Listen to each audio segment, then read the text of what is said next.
한창 유로가 재미를 더해가고 있을 지금 이 시점에 코파 아메리카 2024도 개막을 했죠. 해외 축구 클럽 시즌이 시작되기 전에 더 다양한 재밌는 축구 경기를 즐길 수 있어서 너무나 좋습니다.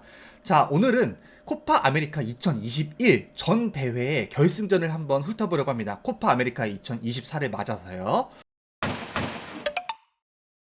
지난 코파 아메리카에서는 아르헨티나가 브라질을 1대0으로 꺾고 메시가 우승컵을 들어 올리게 됐는데요. 메시도 국가대표로서 우승컵이 굉장히 목말라 있었기 때문에 이번 경기에서 굉장히 우승을 바랬던 것도 있었고요. 하지만 상대는 브라질이었고 더구나 브라질의 홈에서 치러졌던 경기이기 때문에 쉽지는 않은 경기였죠. 특히나 브라질은 그 전까지만 해도 승승장구를 했었기 때문에 아르헨티나가 조금 어렵지 않을까 이런 생각도 좀 있었는데 아르헨티나가 결국 메시와 그리고 스칼로니 감독의 탄탄한 수비 축구를 앞세워서 브라질을 꺾게 되었습니다. 자, 아르헨티나는 4-4-2로 나왔다고는 하지만 사실상 메시는 프리로에 가까운 느낌이었고요. 우리나라 클린스만 시절에 4-4-2에서 손흥민이 맨 투톱으로 들어가게 됐지만 사실상 프리로를 부여받았을 때 그런 느낌이라고 보면 될 것 같고, 브라질도 네이마르는 왼쪽 윙어로 출전을 하긴 했지만 이 친구도 사실상 거의 프리롤러서 경기 전역을 막 아우르면서 다녔다, 이렇게 보면 될 것 같습니다. 제가 스칼로니 축구에 대해서 말씀을 드렸다시피 스칼로니는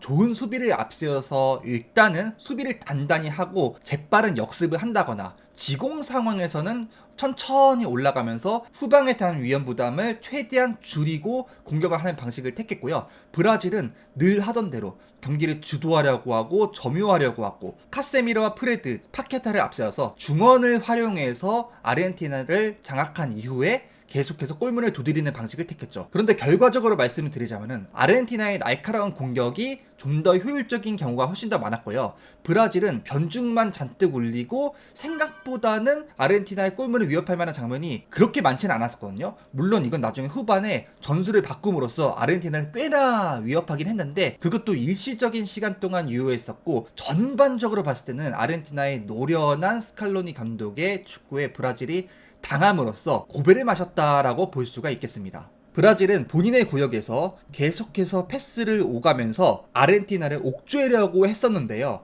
아르헨티나는 워낙에 수비력이 탄탄하게 잘 훈련이 되기도 했고요. 또 파레데스와 데파울의 이 투 미들은 수비적으로 임함에도 불구하고 공격적으로도 좋은 패스 질을 갖고 있는 선수이기 때문에 언제든지 후방에서 전방으로 나갈 때의 빌드업의 퀄리티를 높여줄 수가 있는 선수들입니다. 그래서 후방에서 아르헨티나가 브라질을 막아내고 빠르게 공격을 할 때 앞에 있는 선수가 재빠르게 침투를 하고 그쪽으로 볼을 넘겨주려고 했죠. 이건 롱볼로 줄 때도 있었고요. 아니면 빠르게 낮고 빠른 패스로 앞으로 찔러주는 경우도 있었습니다. 첫 번째 골 같은 경우가 데파울의 롱볼이 한 번에 디마리아에게 넘겨지게 되면서 선제골을 뽑아냈는데요. 자, 아르헨티나는 오른쪽에서 왼쪽으로 공격을 해나가고 있고요. 이 상황에서는 중앙에서 볼을 잡은 데파울 선수가 우측 윙어에 위치한 디마리아 선수에게 한 번에 롱볼을 넘겨주는 장면입니다. 그런데 제가 아까 전에 말씀드렸다시피 브라질은 중원을 장악을 하려고 했었거든요.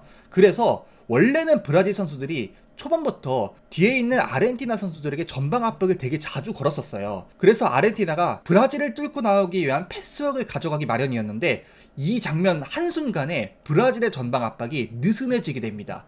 이때 데파울 선수가 아주 여유로운 상황에서 볼을 잡게 됐고 환상적인 롱볼을 전개할 수가 있게 된 거죠. 그래서 데파울의 롱볼이 침투에 들어가는 디마리아에게 한 번에 연결이 됩니다. 단 한 번에. 이로써 브라질의 포백이 한 번에 무너지게 되고 디마리아가 마무리를 지으면서 전반 22분경에 선제골을 넣게 됐죠.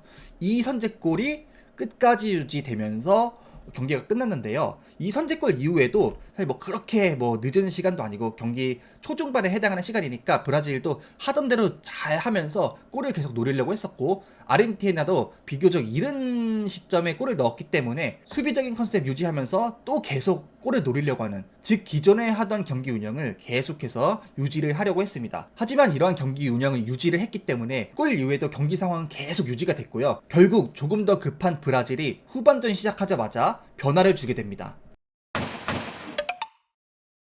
바로 중앙 미드필더 프레드를 피르미누로 교체한 건데요. 원래 이제 프레드 자리는 바로 이 자리였어요. 그렇다면 피르미누가 이 자리에 왔었어야 됐는데 어쨌든 피르미누는 공격적인 성향을 띈 선수니까 또 최전방을 맞기도 하고요. 그래서 앞에다가 포진을 시키긴 했는데요. 하지만 모두 잘 아시다시피 피르미누가 앞에서 뭐 타겟형으로 받고 이런 스타일은 아니고 넓은 영역에 관여를 함으로써 경기에 영향을 끼치는 스타일의 공격수잖아요. 연계도 잘하고요.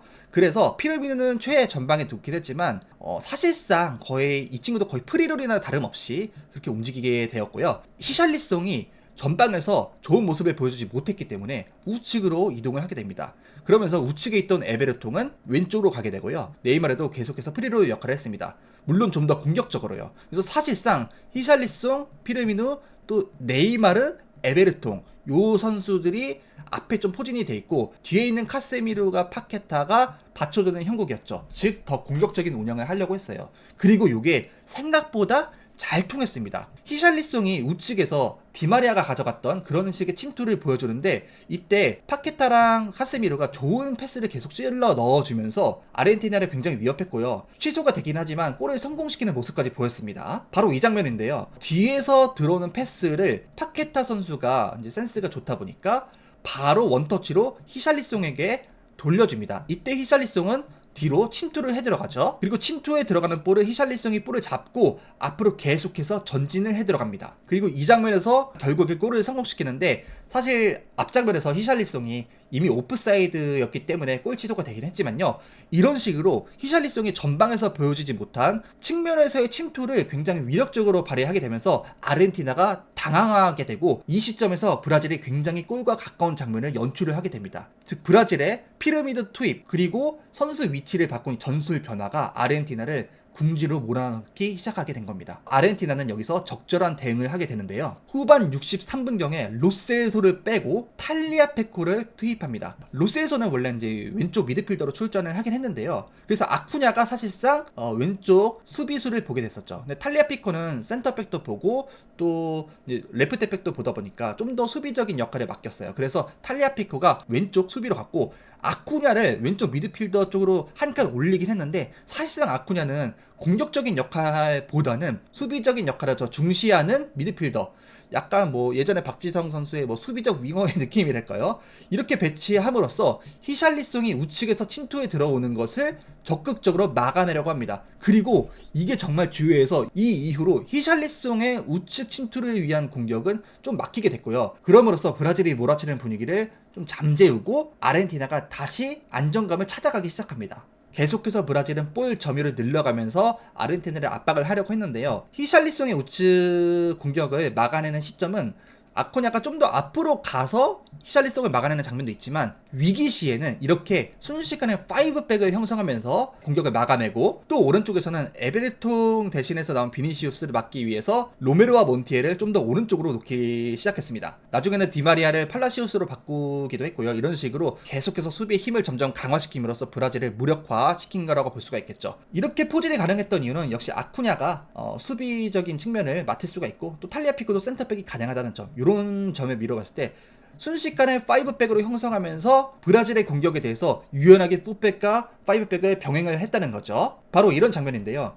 브라질이 적당히 앞으로 나왔을 때는 이렇게 4백으로서 막아서는 모습을 보입니다. 하지만 좀 더 위기에 처했을 때 혹은 상대 브라질이 조금 더 공간을 벌려서 공격을 해들어올 때 아르헨티나 입장에서도 조금 더 넓은 범위를 수비를 해야 될 때는 이런 식으로 5백을 형성하면서 브라질을 막아내기 시작한 거죠. 브라질의 공격 유형에 따라 유연하게 바꿈으로써 브라질의 공격을 효과적으로 막아내는데 성공을 하게 됩니다. 그리고 결국 아르헨티나가 1대0으로 브라질을 틀어막고 우승을 하게 되죠. 코파 아메리카 2021의 우승을 바탕으로 힘을 얻은 아르헨티나는 결국 카타르 월드컵 2022까지 석권을 함으로써 자타공인 세계 최고의 팀으로 등극을 하게 됩니다. 그리고 아르헨티나는 이번 코파 아메리카 2024에 다시 한번 도전을 하고 대권을 노림으로써 남미 최강 그리고 세계 최강의 입지를 다시 한번 다지려고 하고 있죠. 우리는 카타르 월드컵 때 메시가 라스트 댄스를 출 것이라고 예상을 했지만 코파 아메리카 2024까지도 계속 출전하고 메시가 어쩌면 뭐 다음 월드컵까지도 출전을 하지 않을까라는 생각마저도 들고요. 개인적으로 메시의 플레이를 계속해서 보고 싶기 때문에 코파 아메리카 2024도 다음 월드컵을 향한 교두보적인 대회로서 성공적으로 코파 아메리카를 잘 마쳤으면 좋겠습니다. 축구 팬들에게는 아주 즐거운 6월과 7월이 되겠네요. 감사합니다.